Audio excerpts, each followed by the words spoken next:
Hello everyone and welcome back to Ways of the World, a brief global history with sources. As we continue our study of Chapter 7, Commerce and Culture, we're going to focus today on the sand roads exchange across the Sahara. Alright, commercial beginnings in West Africa. Trans-African trade was also based on environmental variation. North Africa manufactured goods. Sahara had copper and salt deposits as well as dates. And agricultural peoples were further south that grew crops, produced textiles, and mined gold. And the earliest trade in the region was among agricultural peoples in the Sudan, and there's an emergence of urban clusters in the early centuries CE. The animals had their own histories, and they have long played a large role in human history as well. Consider the single-humped Arabian camel, pictured here.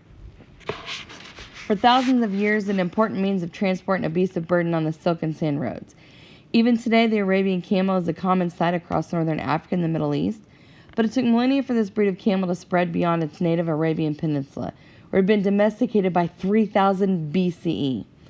Camels were initially valued by Arab tribesmen for their milk. However, over time, their endurance and ability to carry heavy loads resulted in their adoption as pack animals along the caravan routes between the frankincense and myrrh-producing regions of southern Arabia and cities on the northern edges of the peninsula.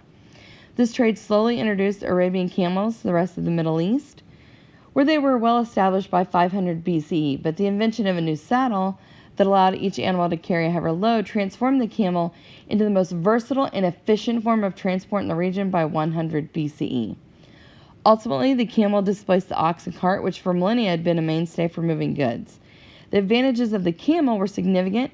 Camels ate desert plants that thrived on lands unsuitable to agriculture, while oxen required fodder grown on the arable land. Moreover, camels carried loads on their backs rather than pulling carts made of wood, which is a scarce resource in the Middle East.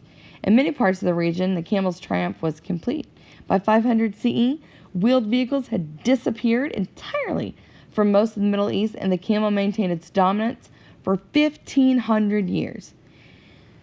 In the 1780s, a French traveler in Syria commented how noteworthy it is that in all of Syria no wagon or cart is seen. Only with the emergence of the automobile in the 20th century did the camel decisively lose its advantage over wheeled vehicles. From the Middle East, Arabian camels and related hybrid species moved along the Silk Roads, becoming a major means of transport as far away as modern Afghanistan. Only in the cold climatic conditions of Central Asia halted their spread. In the frigid Gobi Desert, it was the Arabian camel's cousin, the two-hand Bactrian camel, that traders relied on to carry their loads. Alright, gold, salt, and slaves, trade and empire in West Africa. So the introduction of the Arabian camel in the early century CE was the turning point. Camels can go up to 10 days without water, so it made it possible to cross the Sahara. Now, there's regular trans-Saharan commerce by 300-400 CE. Merchants especially wanted gold from West Africa, along with ivory, cola nuts, and slaves. Now, the Sahara became a major international trade route. Caravans traveled the desert for over 1,000 years. Trade encouraged new and larger political structures. The creation of a new series of states in western and central Sudan between 500 and 1600, including Ghana, Mali, Songhai, Kanem, and some towns and cities. All were monarchies with elaborate court life and at least some administration and military forces, and all had reputations for great riches. Now, social and gender hierarchies also emerged. Royals, elites, merchants, and artisans, military and religious officials, free peasants, and slaves made up their social order. Most rulers, merchants, and public officials were male. There was a matrilineal patterns that were replaced by patrilineal ones by 1200. Powerful women were viewed as dangerous, untrustworthy, and a seductive distraction. Regular women were central to agriculture and weaving. Royal women were important politically, and oral traditions and mythologies were complementary to the sexes.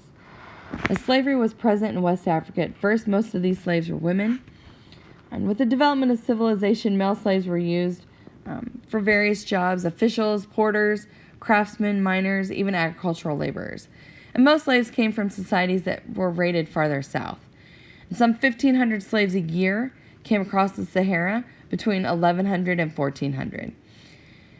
Now, there's also substantial urban and commercial centers such as Quambi, Salah, Janneh, Timbuktu, and others. Some became manufacturing centers, and Islam was established in many towns. All right, the sand roads. For 1,000 years or more, the Sahara was an ocean of sand that linked the interior West Africa with the world of North Africa and the Mediterranean, but separated them as well.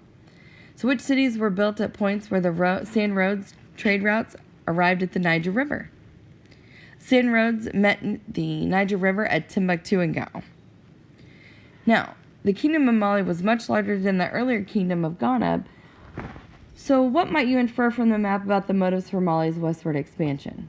The map shows that the goal of Mali's rulers was control of the western Niger River and other cities on the sand roads, catalyzing its westward expansion. Now, the West African city of Timbuktu, a terminus of the Sand Road commercial network, became an intellectual center of Islamic learning, both scientific and religious. Its libraries were stocked with books and manuscripts, often transported across the Sahara from the heartland of Islam. Many of these have been preserved and are now being studied once again. And that's what you see here in this image. And that concludes our study of the sand roads exchange across the Sahara. I will see you guys next time.